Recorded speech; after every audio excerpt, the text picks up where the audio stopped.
इस दौरान हम लोगों ने काफी वर्कआउट भी किया कि एक ऐसा अवसर आ रहा है जब माननीय उच्चतम न्यायालय के न्यायमूर्ति प्रथम बार हमारे मध्य आ रहे हैं, तब उत्तर प्रदेश की आवाज किस प्रकार होनी चाहिए, उत्तर प्रदेश की मांग किस प्रकार होनी चाहिए। उत्तर प्रदेश की वह मांग मैंने इस प्रकार तैयार की है कि उड़ीसा में बैठा हुआ हमारा न्यायपालिका का कर्मचारी भी यदि उन मांगों प्रत्येक जनपद में विद्यमान है कि हम अपनी समस्या से संबंधित कोई भी प्रार्थना पत्र अगर माननीय जनपद न्यायाधीश महोदय के समक्ष प्रस्तुत करते हैं, पहली स्थिति तो ये होती है कि हम बहुत हिम्मत करके प्रस्तुत ही कर पाते हैं उसे। दूसरी पोजीशन होती है कि वो वहां पेश हुआ कि नहीं हुआ, उसमें 3-4 दिन कहो पेश करने में ही लग जाए कि अभी वहां पेश नहीं हो पाया, साहब का मूड अच्छा नहीं था इसलिए नहीं रखा, कल साहब का मूड खराब था आज आए नहीं, कल दोपहर में आए। अगर इनके प्रकार रहे हैं वो रख गया तो उसके बाद हमारे यहाँ जो हमारा खून चूसने के लिए समितियां बनी हुई हैं और उनमें वो इस प्रकार के दीमक बैठे हुए हैं कि वो उस पेज को पकड़ लेते हैं और उसको रत्ती रत्ती खाना शुरू कर देते हैं।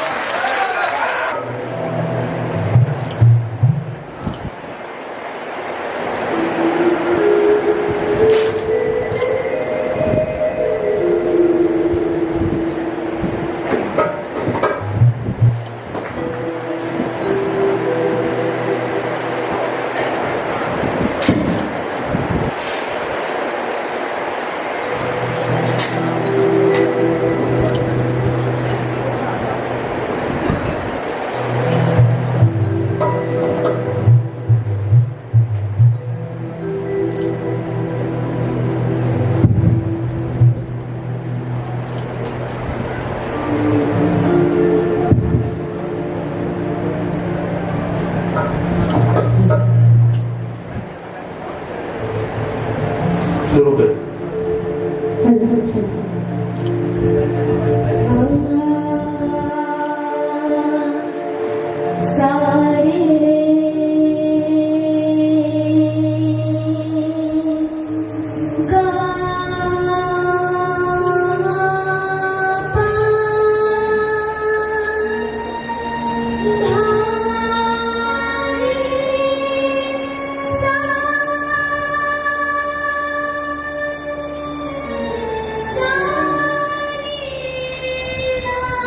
यह पूरे प्रदेश के न्यायिक कर्मचारियों की भावनाएं हैं जो एक माला में पिरोकर अपने अभिभावक की तरफ से अर्पित कर रहे हैं। माननीय जनपद न्यायाधीश महोदय से अनुरोध है कि माननीय विशिष्ट अतिथिगण का भी माल्यार्पण कर हमारी भावों की अभिव्यक्ति में हमारा सहयोग करें।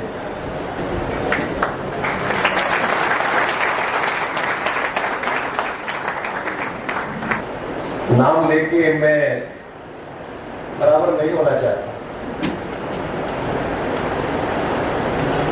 बराबर में बैठा जरूर हूं, लेकिन महसूस मुझे यही हो रहा है कि मैं वही था और वहीं से ये सब देख के आ रहा हूं और आज अपने घर में हूं। मेरे भाई श्री आशुतोष श्रीवास्तव जी, श्री संतोष राय जी, प्रांतीय अध्यक्ष श्री नृपेंद्र सिंह जी, महासचिव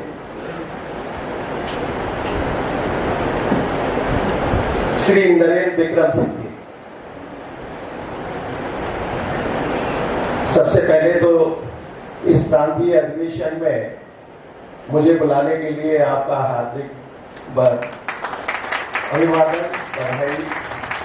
आपने मुझे गौरवान्वित किया और पास बैठने के लिए स्थान दिया और यहाँ जैसे ही मैं आया हूं तो मुझे लगा कि मैं अपने घर में आ गया हूं, जिनके साथ मैंने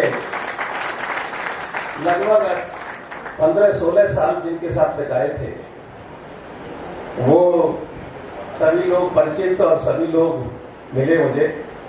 मैं जितनी समस्याएं हैं, जितना बातचीत हुई है, इस पर भी मेरी दृष्टि पहले से ही थी। मुझे दुख था इस चीज का कि फास्टैग कोर्ट के कर्मचारी का एक देहावसान हो गया और उसकी पत्नी को सर्विस दिलाने के लिए मेरे पास कोई उपाय नहीं था और जो मैं देखता रह गया उसको। वो फरुखाबाद का बच्चा था एक, और यहाँ वो उसमें आया हुआ था बीडिंग सेक्शन में 2016 में, और उसकी एक रेल दुर्घटना में उसकी डेथ हो गई। तभी भी मैं कहता था कि ये हो क्या रहा है, इनको आज तक रेगुलर क्यों नहीं किया गया? इतने दिन से 20-20, 15-15, 10-10 साल हो गए, कहीं कोई रूल्स ही नहीं बने हैं। ये रूल्स बनना बहुत आवश्यक है, जिससे कम से कम सर्विसेज का तो रेगुलराइजेशन होना ही चाहिए। जितनी परिस्थितियां, जितनी जानकारियां मैंने देखी हैं वहां पर, वो मेरे साथ कार्य करने वाले सभी जानते हैं कि मैंने उनमें कितना भाग लिया है, और तभी मैं इस योग्य हूं कि आज यहां बैठा हूं, और इसीलिए कहता हूं कि मैंने कुछ किया है तब मुझे आगे में ठीक लग रहा है। आप लोगों के बीच आकर मुझे ऐसा महसूस होता है कि मैं न केवल अपने मेरठ जनपद में या इलाहाबाद जनपद में हूं, परंतु यूपी के 75 जनपदों के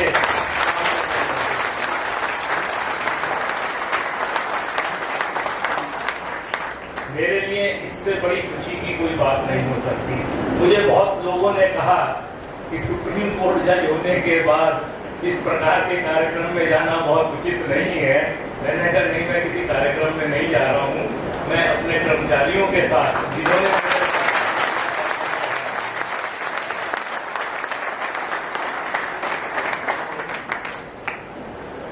आपके सामने 1920 में कार्य प्रारंभ किया था, आज 103 वर्ष हो रहे हैं। ये 100 वर्ष का ये शताब्दी जो है, ये अपने आप में बहुत बड़ा और महत्वपूर्ण समय है, और इस अंतराल में मैं समझ सकता हूं कि आपने कितने उतार चढ़ाव देखे होंगे।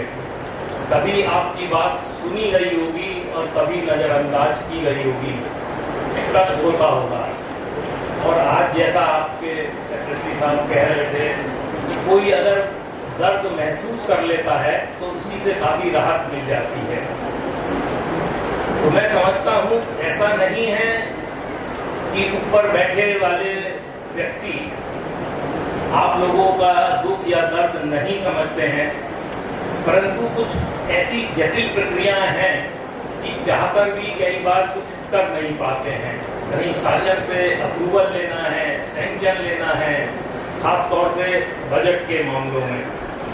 लेकिन हाँ, फिर भी आपकी समस्याओं का संज्ञान रहे और बीच बीच में आप उसको इसी प्रकार याद दिलाते रहें, तो मैं समझता हूँ धीरे धीरे सभी समस्याओं का, कठिनाइयों का निवारण हो सकता है।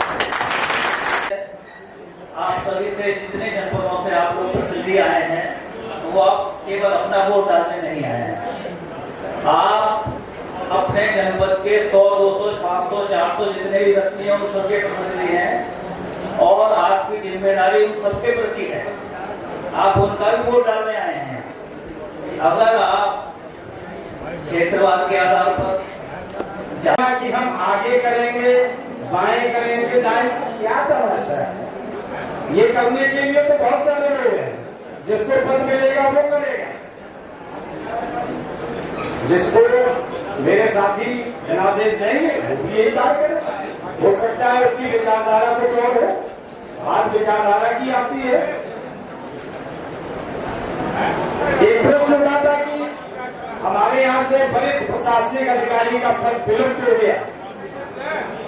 मैं पूछना चाहता हूं पदाधिकारियों से भी उनकी कानों तक मेरी आवाज पहुंचती हो कि वो वरिष्ठ प्रशासन अधिकारी का पद कब से विलुप्त हुआ, और आज 2023 में उसकी क्यों लगाई, किसके कारण हुआ, उस पर सचिव, आदरणीय अध्यक्ष महोदय, आदरणीय संक्षक महोदय, जैसे पदाधिकारी, हमारे वरिष्ठ साथी जो सेवानिवृत्त के बाद यहाँ अपना बहुत समय आपको प्रदान कर रहे हैं, विभिन्न जिले से आए हुए हमारे कर्मचारी भाइयों, आप सबका मैं इस प्रयागराज की धरती पे अभिनंदन वंदन करता हूँ, और इस पावन भूमि पे मैं आपका स्वागत करता हूँ, और संघ के प्रति जो आपने अपना अमूल्य समय दिया उसके लिए मैं अपना आभार व्यक्त करता हूँ। बड़ी बातें हुई, थोड़ी बहुत सुन पाया, ज्यादा नहीं सुन पाया व्यस्तता की वजह से, इसके लिए माफी चाहूंगा। और अपनी बात कहना चाहूंगा कि चुनाव लड़ रहा हूँ अध्यक्ष पद के लिए, आप सबको आशीर्वाद चाहिए, मत चाहिए। और चुनाव प्रचार में निकला भैया तो मैं इस चुनाव में मैं 18 जिले में मैं गया हूँ और जब निकला था तो ये सोच के निकला था कि चुनाव प्रचार में मैं जा रहा हूँ। आपके कार्यकाल से ही शुरू हुई, ये कोई हमने नहीं कर दी है, ये आपके कार्यकाल से ही शुरू हुई। और आपने पूरी उसमें ग्रेड पर माननीय न्यायालय द्वारा ऑर्डर पास किया गया। उस ऑर्डर को आप कह रहे हैं 8 साल के हिसाब, क्या ये 8 साल के हिसाब? और बात आती है ट्रांसफर की। क्या ट्रांसफर पहले नहीं होते थे? रूटीन कोर्स में ट्रांसफर हमेशा होते रहे हैं, होते रहेंगे। लेकिन आज जब हम सुबह यहाँ पर आए तो हमारे सबसे पहले सज्जन ने यहाँ पर सुबह बोलने के साथ साथ युवा कई बार इन शब्दों का प्रयोग किया, लेकिन जब युवाओं को मतदान का अधिकार देने की बात आती है तो युवा पीछे है, हम आगे हैं। ऐसा क्यों? क्या युवा टीम को साथ में आने का अधिकार नहीं है? युवाओं को मतदान का अधिकार नहीं है? दूसरी बात, रामराज आ गया, नाम नहीं माँ भागे रामराज आ गया, नाम नहीं माँ भागे रामराज आ गया। थोड़ी देर बाद ही धमकी, कपड़े फाड़ देंगे, निकाल देंगे, रावण राज शुरू हो गया 5 मिनट के बाद ही। पारदर्शिता और स्वयं की जवाबदेही, संगठन में यदि स्वयं की जवाबदेही नहीं है, मैं ये कहकर आता हूं कि मैं अगले कार्यकाल में नहीं हूं, मीनिंग दिया भाई आप मुझसे जवाब नहीं ले पाओगे। मैंने सदैव जवाबदेही खुद की सुनिश्चित की है, वह चाहे पिछला अधिवेशन था, चाहे ये अधिवेशन है और चाहे अगला अधिवेशन होगा। मैं जवाबदेह था, जवाबदेह हूं और जवाबदेह रहूंगा।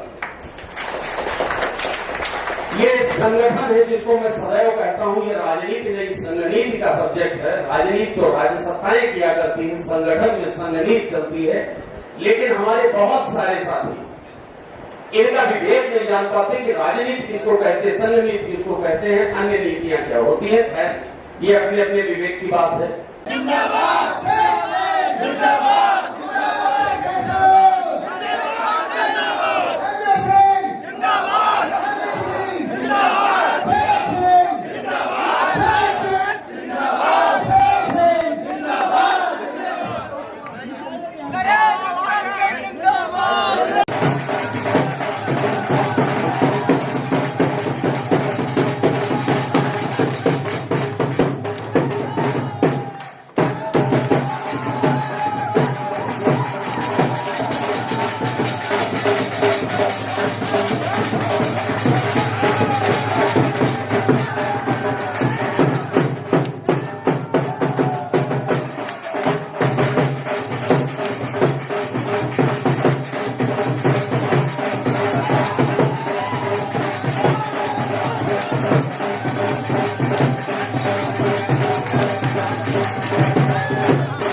तिवारी न्यायालय कर्मचारी संघ उत्तर प्रदेश का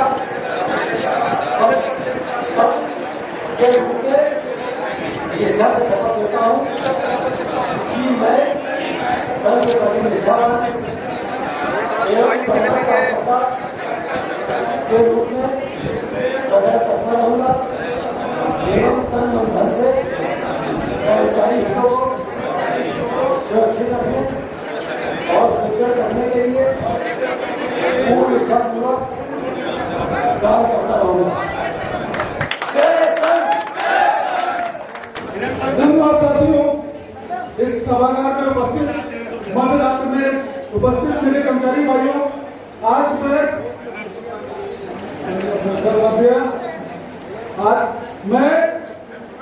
हमारा संगठन किस ऊंचाइयों पे है। आज इस सभागार में इस मध्यरात्रि में तो शाम को जो हमारा समारोह हुआ उसको हमारी ऊंचाइयों को तय करता है। और मैं इस शानदार आयोजन के लिए अपने प्यारदार के साथियों को बहुत बहुत बधाई देना चाहता हूँ।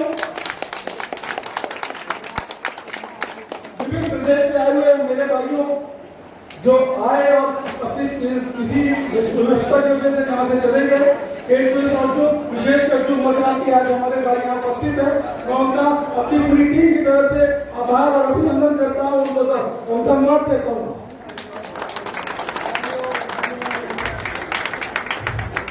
साथियों, आज मां सचिव जी ने जैसे कहा, संगठन एक नई दिशा की ओर बढ़ रहा है और हम सबका उत्तरदायित्व है हम अपनी शक्ति, अपनी ऊर्जा संगठन को प्रदान करें और उसको एक नई ऊंचाइयों की तरफ ले आ जाए।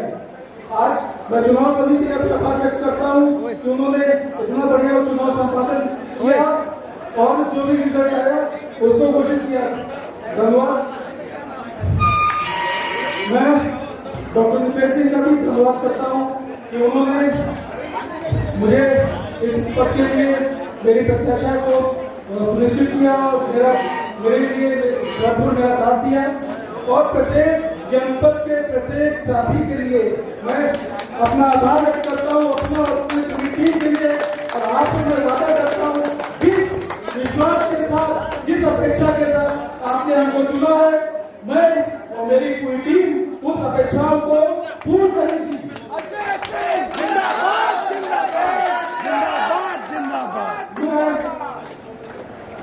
जो परंपराएं चली आ रही हैं, जो अधिवेशन जो जिला कराता है, जो संयोजक होता है, उसको